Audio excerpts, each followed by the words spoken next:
வணக்கம். இது ஐபிசி தமிழின் காலை நேர பிரதான செய்திகள். முதலில் தலைப்புச் செய்திகள். வாக்குப்பட்டிகள் கொண்டு செல்லும் பணி ஆரம்பம். தேர்தலுக்கான அனைத்து ஏற்பாடுகளும் பூர்த்தி. கல்கிசையில் துப்பாக்கிச் சூடு, இளைஞன் பலி. சப்ரகமுவ பல்கலைக்கழக மாணவனின் மரணம், 4 மாணவர்கள் கைது.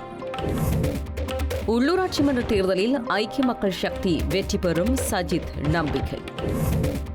சுமந்திரனுக்கு எதிராக தேசிய மக்கள் சக்தி முறைப்பாடு, வலுக்கும் கட்சி மோதல் செயற்பாடுகள்.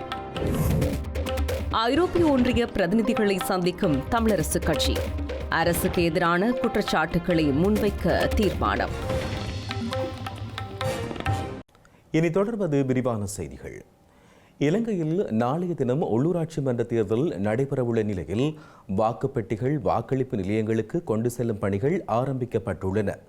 அந்த வகையில் யாழ்ப்பாணம் மத்திய கல்லூரியில் இருந்து வாக்கெடுப்பு நிலையங்களுக்கு வாக்குப்பெட்டிகள் அனுப்பப்பட்டுள்ளன.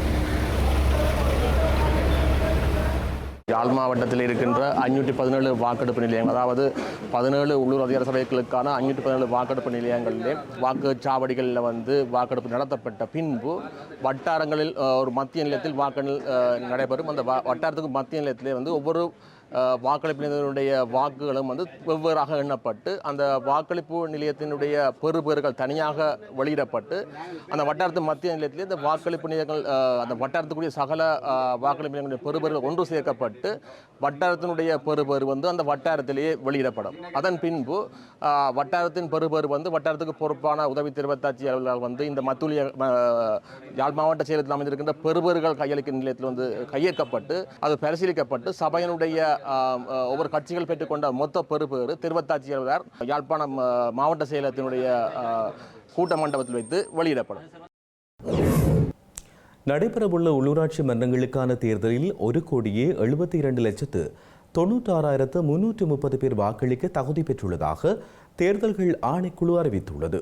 இலங்கையின் 339 உள்ளூராட்சி மன்றங்களுக்கான தேர்தல் நாளைய தினம் நடைபெறவுள்ளது. உள்ளூராட்சி மன்றங்களுக்கான தேர்தலில் 1,72,96,330 பேர் வாக்களிக்க தகுதி பெற்றுள்ளதாக தேர்தல்கள் ஆணைக்குழு அறிவித்துள்ளது. அதன் மூலம் 28 மாநகர சபைகள், 36 நகர சபைகள் மற்றும் 275 பிரதேச சபைகளுக்கான மக்கள் பிரதிநிதிகள் தேர்ந்தெடுக்கப்பட உள்ளனர். இந்த தேர்தலில் 49 அரசியல் கட்சிகள் மற்றும் 257 சுயேட்சை குழுக்களின் மூலம் 75,589 பேர் வேட்பாளர்களாக போட்டியிடுகின்றனர். இவர்களில் சுமார் 8,000 பேர் உள்ளூராட்சி மன்றங்களின் பிரதிநிதிகளாக தேர்ந்தெடுக்கப்படவுள்ளமை குறிப்பிடத்தக்கது. இலங்கை தமிழரசு கட்சியின் பொதுச் செயலாளர் ஜனாதிபதி சட்டத்தரணி M.A. சுமந்திரனுக்கு எதிராக தேசிய மக்கள் சக்தியினரால் முறைப்பாடு பதிவு செய்யப்பட்டுள்ளது. யாழ்ப்பாணம் மாவட்ட தேர்தல் அலுவலகத்திலும் யாழ்ப்பாணம் காவல்துறையிலும் தேசிய மக்கள் சக்தியின் யாழ்ப்பாணம் மாவட்ட குழு உறுப்பினர் போலோகராசா ஸ்ரீதரனால் குறித்த முறைப்பாடு பதிவு செய்யப்பட்டுள்ளது.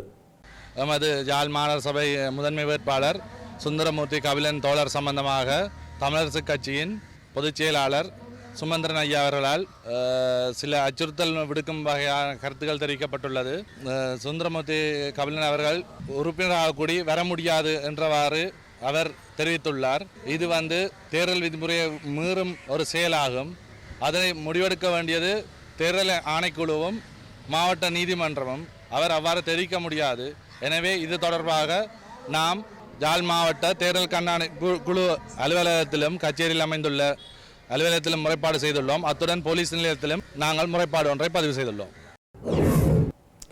நடைபெறவுள்ள உள்ளூராட்சி மன்றங்களுக்கான தேர்தலின் பொழுது கூடுதலான உள்ளூராட்சி மன்றங்களை ஐக்கிய மக்கள் சக்தி கைப்பற்றும் என எதிர்க்கட்சித் தலைவர் சஜித் பிரேமதாச நம்பிக்கை வெளியிட்டுள்ளார். கொழும்பில் நடைபெற்ற நிகழ்வொன்றில் உரையாற்றும் போதே அவர் இவ்வாறு தெரிவித்தார். இந்த அரசாங்கமானது ஆக கூடுதலான பொய்களை கூறி பொதுமக்களை ஏமாற்றி அதிகாரத்துக்கு வந்திருக்கிறது. இனியும் இவர்களால் பொய்களை கூற முடியாது. இனியும் இவர்களுடைய பொய்களில் ஏமாற வேண்டுமா என்பதை பொதுமக்கள் தான் தீர்மானிக்க வேண்டும். வருகின்ற உள்ளூராட்சி மன்றங்களுக்கான தேர்தலில் கூடுதலான உள்ளூராட்சி மன்றங்களின் அதிகாரத்தை ஐக்கிய மக்கள் சக்தி கைப்பற்றும் அந்த நம்பிக்கை எமக்கு இருக்கிறது. ஸ்ரீலங்காவுக்கு வருகை தந்துள்ள ஐரோப்பிய ஒன்றிய விசேட கண்காணிப்பு குழுவினரை இலங்கை தமிழரசு கட்சியின் உயர்மட்ட பிரமுகர்கள் இன்று இரவு 7 மணியளவில் சந்தித்து கலந்துரையாட உள்ளனர்.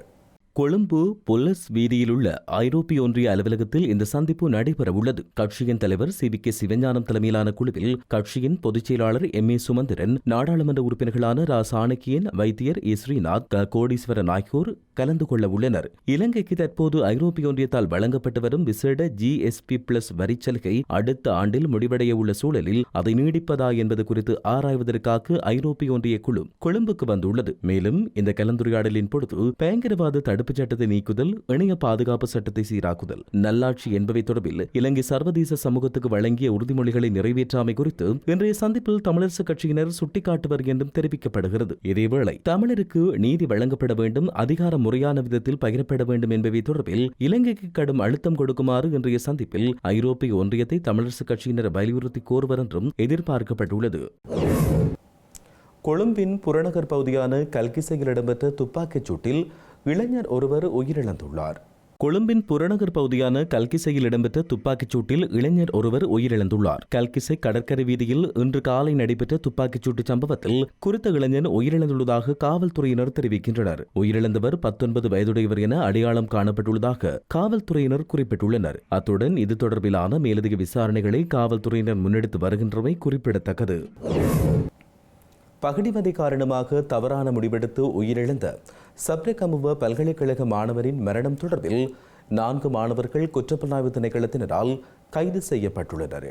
சப்ரகமுவ பல்கலைக்கழகத்தின் தொழில்நுட்ப பீட 2ஆம் ஆண்டு மாணவர் ஒருவர் கடந்த ஏப்ரல் 27ஆம் தேதி தவறான முடிவெடுத்து உயிரிழந்தார். பல்கலைக்கழக சிரேஷ்ட மாணவர்களின் பகடிவதை காரணமாகவே அவர் தவறான முடிவெடுத்ததாக தகவல்கள் வெளியாகியிருந்தன. இந்த நிலையில் குறித்த சம்பவம் தொடர்பான மேலதிக விசாரணைகளை முன்னெடுக்குமாறு குற்றப்புலனாய்வு திணைக்களத்துக்கு பதில் காவல்துறை அதிபர் பிரியந்த வீரசூரிய உத்தரவு பிறப்பித்திருந்தார். விசாரணைகளின் அடிப்படையில் சப்ரகமுவ பல்கலைக்கழகத்தின் தொழில்நுட்ப பீட 3ஆம் ஆண்டு மாணவர்கள் 4 பேர் சந்தேகத்தின் பேரில் நேற்று கைது செய்ய அத்துடன் இது தொடர்பான மேலதிக விசாரணைகளை காவல்துறையினர் முன்னெடுத்து வருகின்றமை குறிப்பிடத்தக்கது. கடந்த கொரோனா காலத்தில் பொதுமக்களுக்கு நிவாரணம் வழங்குவதை போன்று காட்டிக்கொண்டு கொழும்பு மாநகர சபையில் 459 மில்லியன் ரூபாய் மோசடி ஒன்று இடம்பெற்றுள்ளதாக தெரிவிக்கப்பட்டுள்ளது. கடந்த கொரோனா காலத்தில் கொழும்பு மாநகரின் வர்த்தக நிலையங்கள் மூடப்பட்டிருந்த காரணத்தால் கொழும்பு மாநகர எல்லைக்குள் குடியிருப்பவர்களுக்கு மாநகர சபையின் நிதியை கொண்டு சுமார் 140 மில்லியன் ரூபாய் செலவில் நிவாரணப் பொருட்கள் விநியோகிக்கப்பட்டிருந்தன. அதன் பின்னரும் பொதுமக்களுக்கு நிவாரணம் வழங்குவதற்காக என்று தெரிவிக்கப்பட்டு 3500 ரூபாய் பெறுமதியான 1,34,000 வவுச்சர்கள் கொள்வனவு செய்யப்பட்டுள்ளது. அதன் பெறுமதி 459 மில்லியன் ரூபாவாகும். குறித்த வவுச்சர்களை கிராம அலுவலர்கள் மூலம் பொருத்தமானவர்களுக்கு விநியோகிப்பதற்கு பதில் கொழும்பு மாநகர சபையின் உறுப்பினர்கள் தங்களுக்கு தேவையானவர்களுக்கு டோக்கன் வழங்கி முறைகேடான வகையில் விநியோகித்துள்ளனர். தற்பொழுது கணக்காய்வாளர் நாயகத்தின் தணிக்கை அறிக்கையில் இந்த விவரங்கள் வெளிப்பட்டுள்ள நிலையில் குறித்த தொகையை நகர் மன்ற உறுப்பினர்களிடம் இருந்து அறவிடுவதற்கு நடவடிக்கை மேற்கொள்ளுமாறு பரிந்துரைக்கப்பட்டுள்ளமை குறிப்பிடத்தக்கது. ஜப்பானிய பாதுகாப்பு அமைச்சர் நகதானி ஜென் ராஜதந்திர உறவுகள் மற்றும் பாதுகாப்பு ஒத்துழைப்புகளை மேம்படுத்துவதை நோக்கமாக கொண்டு ஸ்ரீலங்காவுக்கான உத்தியோகபூர்வ விஜயம் ஒன்றை மேற்கொண்டுள்ளார்.